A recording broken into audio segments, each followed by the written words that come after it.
Guys এই যে গত বছর এখানে শসা গাছ লাগাইছিলাম, তো ভালো শসা হয়েছিল, সেজন্য এবার আবার আমরা লাগাইছি।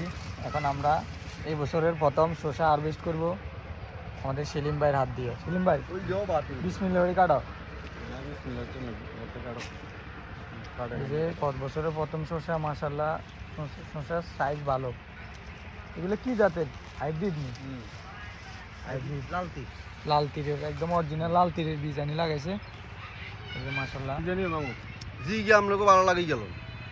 এই যে হ্যাঁ, এই যে দেখছেন এক একটা শসা প্রায় 1.5 কিলো 2 কিলো হবে মাশাআল্লাহ। আসলে এই যে এরকম ফ্রেশ অর্গানিক শাকসবজি আসলে খেতেই দারুণ। এগুলোর মধ্যে কোনো কেমিক্যাল নাই, কিছু নাই। কৃষকও হ্যাপি, আমরাও হ্যাপি। এই জায়গাটা আমরা হচ্ছে গত বছর বেকু দিয়ে মাটি ফেলাইছিলাম না? কয় টাকা গেছিল? 2000 টাকার মতো না?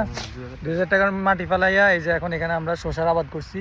এই অল্প একটু জায়গা কত সর্বোচ্চ আধা ডিসিম হইব না, এই 3 হাত করে বাড়াইছিলাম, এখন শসা লাগাই দিছি। এই যে শসা খাইতেছি, আলাতুল শসা হইতেছে।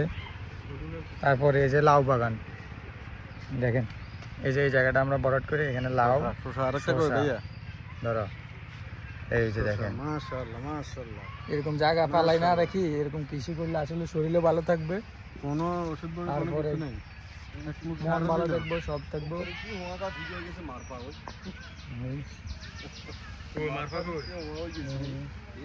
মাশাআল্লাহ মাশাআল্লাহ।